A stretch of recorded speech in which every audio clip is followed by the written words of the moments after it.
Morning everyone, Phaedra from Noble Flowers. Today we've got a farm tour. I filmed it the other day. I was going to film it again because I've been sitting there looking at the footage and the way I have my hair styled, I look really bald. Like I look like I'm going bald, like my hair's falling out, which it is. So I was going to refilm it. I got dressed up. I've done my hair in a better way. I even got this top on, which hasn't fit me for a long time because after I had James, I put on so much weight. My boobs got really big. Sorry if that's too much information. All of me got too big. And I've got my jeans on and they're tight, but they're on. So we're having progress, except for the fact that it just started pouring rain. So the weather's just turned and it doesn't look like it's going to come back nice again today or anytime soon in time for me to do this video for it to release on Saturday, which is now. So I'm just gonna have to let you all witness my hair, and potentially I should switch over the buy me a coffee, which I switched to buy me a chocolate that I've had to stop eating so many of because I'm trying to lose weight. I might have to switch it to buy me a wig because I looked up wigs and they're like over $3,000. Anyway, so one day I'll get one, but it's probably not happening anytime soon. Anyways, I hope you don't focus on my hair too much in this video. And in future, I will put more effort into that. James, you gonna help Mummy? Let's go do a tour and show the people. Okay.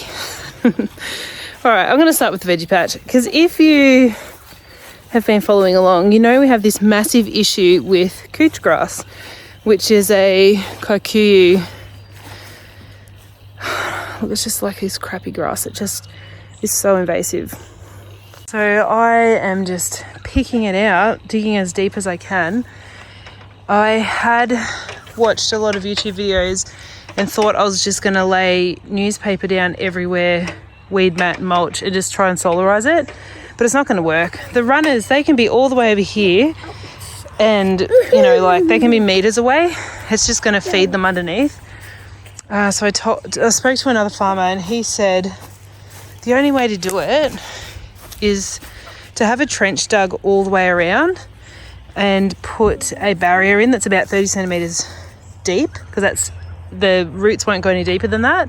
And just over the years, just every time I see it, like I've got to clear it all out.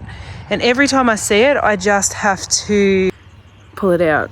And it's got these awful, like, James, it's got these awful, like, root system. And it snaps off and any of it that's left in there is going to grow a new plant. So anyway, that's my dilemma there. Okay, I'll show you what's in our hothouses. They've been blown around in the wind a bit today. And this one has lost its tyres. We got this one second hand. It was kind of broken to begin with. Okay, come here, Jamie. So we've just got things starting in here. Moroni's got a whole heap of chrysanthemum cuttings. This is just some Luxfar. He's just left it there because he wants it. What have I got here? I think this is feverfew. Matricaria feverfew. These are, I'm going to show you the ones out in the field in a minute. This is our kale that we trialled in the hothouse, like the little grow tun, little, you know, seed starting hothouse. And they are beautiful. I'm just trying to keep an eye on James. They are so gorgeous. I mean, I'm cutting them to use in bouquets this week. Unfortunately, we only did 6 of them and I've used 2. And the ones that we did in the field were a fail. So at least we know for next year. That was a trial. We just wanted to see how it would grow here. We'll get our cocoon tunnel up. We'll grow them in that for next time around. This is mainly vegetables. The door blew my labels off, which really upsets me because now I have to just guess what everything is. Anyway, I've got corn across the back. I did label everything. Broccoli, that's bunching onions. They are just starting to come up. I've got lab, more corn. Now this is where things get messed up. Eggplant, This is dichondra, so I don't know where that is. I have a feeling it's here. And I think this was zucchini over here. Anyway, we're never going to know, are we? Well, till it grows. Capsicums, thyme. This is something I now don't know what it is. We've got lawn chamomile. I think this is the dichondra. Cucumbers. Maybe I can stick those down further so I don't lose them. Spearmint. Oh, so it's just some of my herbs. Dill. Yellow squash. I love them. Loofahs. These are watermelons. So we've got the moon and stars. If you've never seen it, look it up. It's so pretty. The Charleston Crescent watermelon. And just an unnamed one that was seeds that we saved. Actually, a friend saved. Just let me check where this boy is. So let me check where he is. Okay, he thinks that's his sandpit. So that's good. Okay, moving along. This has fallen out as well. So annoying. Okay, butternut pumpkins. And I'm pretty sure that was in there. Queensland blue. Baby boo pumpkins. Oh, they are white. They are the cutest little pumpkins. Now, I've got my cosmos growing here. And it's not all of it. I just wanted to get started on a little bit. Basil, and then we've got 3 more basils over there. More matricaria and marigolds over here. We have celosia, globe amaranth. These 3 here are status. This is another amaranth. Billy buttons, they've popped. They're looking all right. Chives, how helpful is that? I don't think that's chives. Nasturtiums, something now unnamed. Maybe it's rock melon. Who knows? It's annoying me. And the chilies. Last one. So we've been harvesting ranunculus in here. Grown in pots, the soil warms up faster. And under this cover, they just take off quicker. And they grow really long stems, like ridiculous. Like 50 centimetre, 60 centimetre. We even had a 70 centimetre. Like they grow really, really tall. They're trying to reach the sun. For everyone interested, here are my lizzies. Not doing much, are they? This was another variety of kale, and it is a fail. Didn't do well at all. So that other variety was much better. I think these are lilies. This is Moroni's thing here. Some Chrissy's lilies. I'm not really sure what's happening there. Ranunculus. My kid's gonna cry. And then I've got some more lizzies. They didn't really germinate on the heat mat, so I just stuck them out here to see what would happen, and evidently nothing's happening. This is another grass infested area. I've done the 2 back rows. Well, actually a friend helped me. I've got my raspberries in on that very back row, and I'm putting Bright Lights Cosmos just in there. It'll do with a little bit less sunlight than other things. I've got strawberries all along there. It's almost time to mulch and net. Let's go out to the paddock. Come on, James. Yeah. So it's starting to warm up. The plants are feeling it. They're starting to take off, which is really, really good. We're not covering anything. Well, I'm just having a look. All the plastic covers are off. Everything can deal with the light frost we're getting now.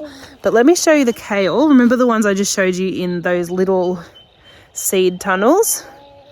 Check this out.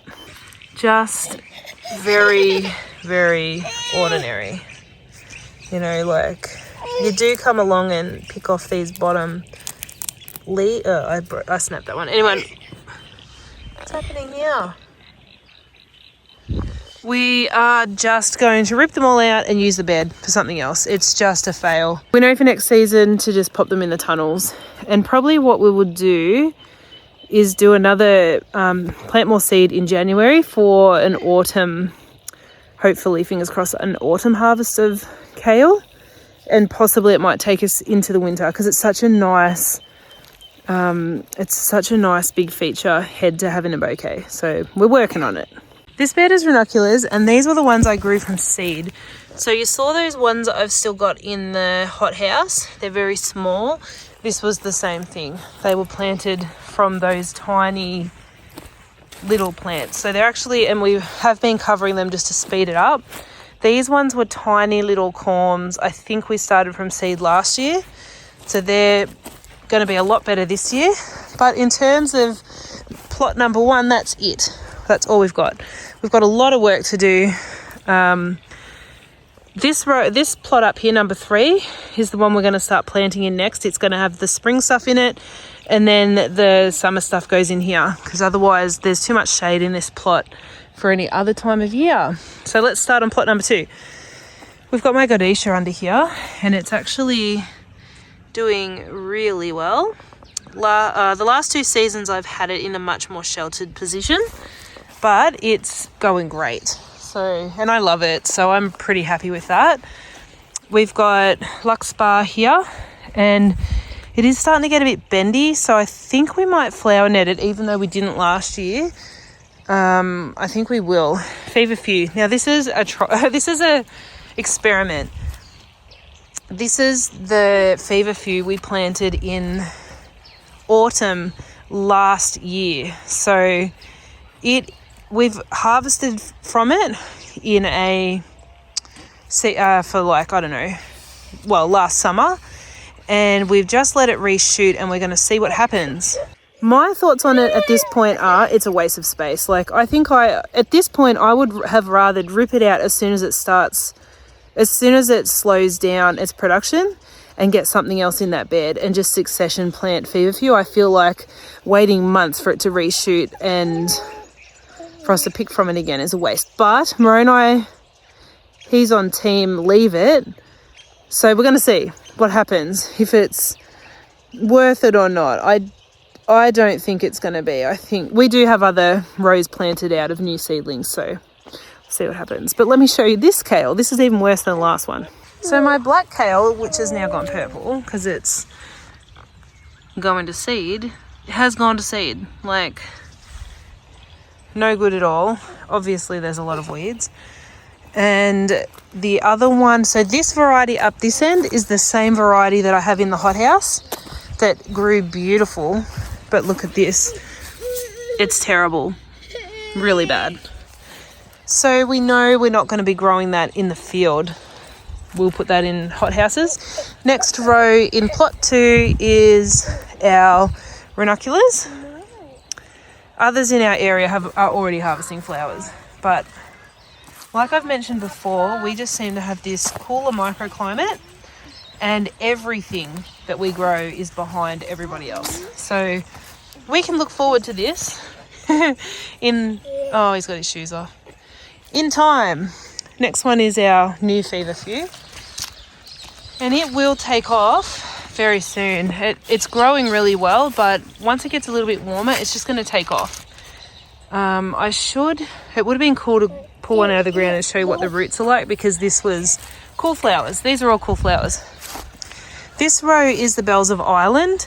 We have the net on it because when those little shoots come up, the birds are going to want to get them, and we're protecting them. So that's what we've decided to do from now on to protect the plants. We're just going to have a collection of these net covers so we can get our seedlings started without worrying about them. These are just a few snapdragons that we got in very late. So as you can see, really small. And up the other end here, which I can show you, is the sea holly. It's last year's sea holly. So I've just left it and I'm seeing how it goes. We do need to come through and weed it. Got to get this kid.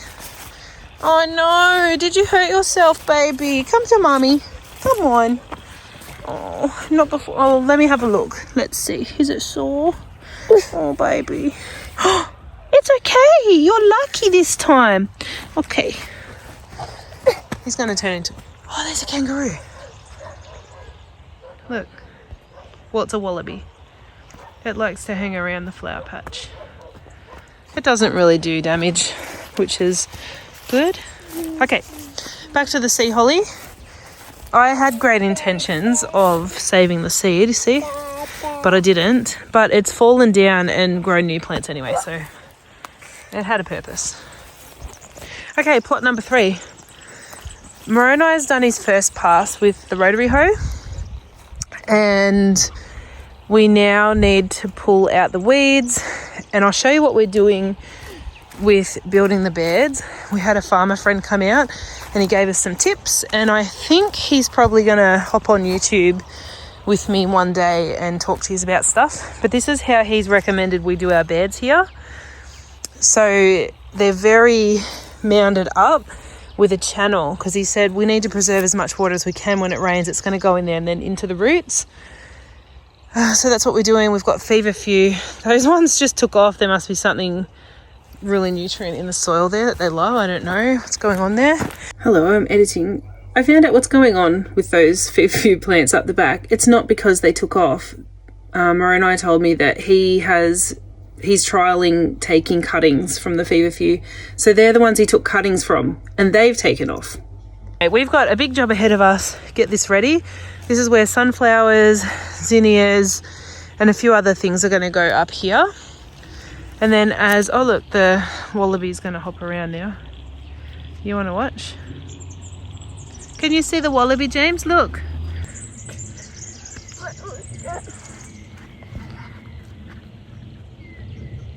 Does she have a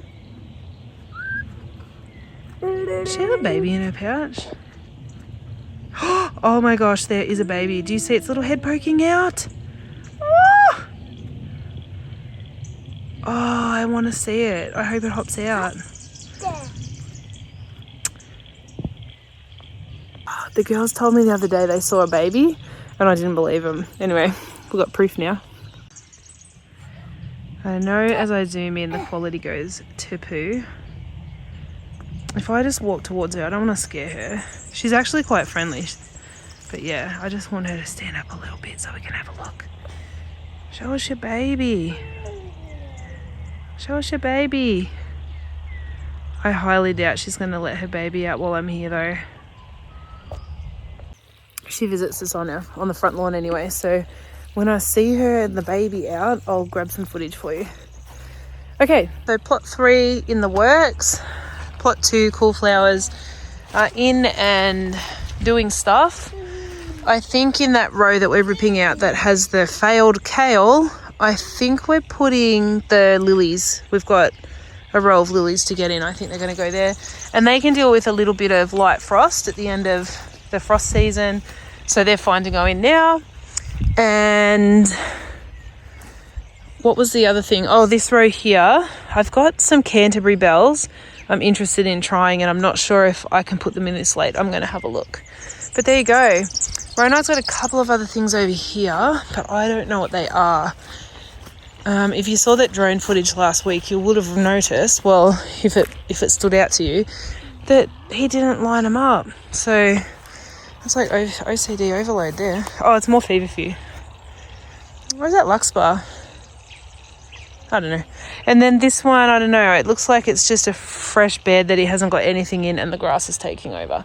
So that's where we're at with the flower field. I've got a couple more things to show you in the house yard. We always feel like we're overwhelmed with work and that we're never going to get it done. I don't know if you feel like that too. Like even this junk along the fence, we've wanted to get rid of that for so long, and that was one of the tasks for the working bee. We were just going to tidy that up because we want to pull that fence out so it's easy to walk, but we're just always chasing our tails.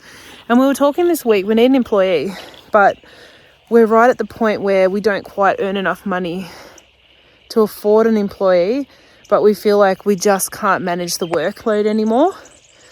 So I think we're just going to have to just jump out on a limb again and employ someone. And now the next job is figuring out what job is the best. We really want our friend Ron, who is the guy that set up that bed for us, because he's worked on flower farms before. He knows what he's doing. He's actually worked in a lot of different industries in farming, so he's got a lot of knowledge and skills, and he's a really hard worker. The day that he came out to help Moroni, they got about 3 days work done in half a day between the two of them, because they just kind of encouraged each other. They just sort of really, really pushed hard for the day. Like, he's awesome. He's definitely someone, we're slowly kind of figuring out who our team will be. We definitely want him on our team. We've found a guy that we want to do our finances. Can't afford it, ironic, but anyway, we can't wait to get him on board. I've got a friend that I want to employ as a florist, but she's not going to be moving back over here for, I think she said 2 or 3 years. So in the meantime, by then, I mean, I'm hoping she'll run the florist business. She doesn't know that. She's probably watching. Hello, that's my plan for you. Anyway, so in the meantime, I would really like to hire somebody to help me with the florist stuff. But the thing we probably need the most, and I don't even know what this person is, what is the name of this role, we need someone to help us with sales. Like, there's no point us expanding every other area if we're not expanding our sales. So what is that called? What's the name of that person? That's who we need. So maybe that's our first employee. We also don't even know how to employ someone. We've got to figure that out. Anyway, I'm rambling. I'm going to walk over to the house yard. I've got to get this kid out of a bucket now. And we'll meet you over there. Okay, here we are. So I'll show you these hellebores that I planted in a video. Was it last week or a couple of weeks ago? So all in here, some of them have got really big just in this last, is it 1 week or 2 weeks? I can't even remember. I've got some, this was the product of me not having enough time to do anything. So I just threw some anemone seeds on the ground. There and there. They're tiny, but that's what happened. Look at my beautiful hellebores that I bought. Hello, we've also been growing ivy, which everybody says, don't grow ivy, you'll never get rid of it. I just don't think it loves the conditions here enough to go crazy, because this has been years to get it to that point. So I think we're safe. This one here, that's been in there for 2 years. And so far it's only just started to climb up this stump. So I think we're good. Not everything is a weed in every area. Some irises, I think these are lilies. A real pretty white one. I did have some breadseed poppies coming up in here. I've got to come in and see the grass. I've got to come in and keep on top of that. I can see a poppy there. Don't know what's going to happen. My euphorbias, I love them. I was going to cut from them. These I can't at the moment. They'll just wilt. But I just love looking at them, so I don't want to cut them. I've got an Easter daisy in here, and it is beautiful. It is a really pretty filler flower. Just shake some more seeds. I'm happy for that to just self-seed through there. In fact, I just want to get it like really going. So I would love that Easter daisy just to pop up through there. It's got a really short window where you can harvest from it, but when you can, it's so pretty. I've got a big salvia that fills out this space. I put all my daffodils in here, and they are so gorgeous. Look at them. I love these double ones, except we had rain and it just knocks them all over. But I've got some really pretty ones. I just bought a mix because it had repleti, however you say it. It had that one in it, and that's the one I love the most. There's the King Alfred ones. So it's a shame that if the rain hits them, they just fall over, but it's okay. So I'm still working on this garden. It's a work in progress. I have some more anemones. Basically, I had a big packet of them and I didn't have time to get them in, so I just chucked them around, really. These are called naked ladies or belladonna lilies. I bought an entire box. I'm going to plant out a whole patch of them. Like, I've got hundreds of them put in. Over winter, they grow this beautiful green foliage, and then it'll all die down soon. It's starting to go yellow. It's getting a yellow sort of tinge to it. It's going to start dying down, and it will look ugly for a couple of weeks. And then I've got some salvias in the back that will start to take over and hide it. And then in the summer, I get the pink lilies come up from it, and they are so gorgeous. They're beautiful in a bouquet. They've got a pretty good vase life, and they're just easy. You don't do anything. They'll grow anywhere. I've got them growing up over here in the middle of the horrible grass. So belladonna lilies, I'll show you those once they start growing. I walked down the driveway and we'll finish it at the gate. He wants to go somewhere with this trolley. Up here along the driveway is the diosma that I planted, and it's growing really well. It's probably doubled in size since I put it in. Do you remember in a video I showed you that tree dahlia? And it's amazing. Like, they just grow so huge and they kind of hang with these beautiful flowers. I've got one in there. I'm hoping that it'll come up. And I planted more daffs down here. Oh, one more thing at the gate. We've got marigolds, which just self-seed. I do need to come out here and just cut all this off because it looks hideous. We need to come out and just tidy this up a bit. We've been trying to figure out how to get a farm stand. We'd like to try it, but we're really off the road. We're not visible from the road. So we're not sure how to do it, whether we ask a neighbour if we can pop one on their property and we just manage it. Oh, we don't know. We're not sure what to do. We don't really want it to we don't want it to hassle anybody else. But we really would. I mean, in the summer we've got a lot of flowers. Hopefully nobody would steal them, but if they did, at least we know that that's not going to work. So I don't know. I don't know how we're going to do it. Anyways, that's enough for today. Thank you for being here again. I hope you're enjoying seeing us do our farming and watching us grow and our progress. If you've got ideas for us, we'd love to hear them, and we'll see you next week. Bye.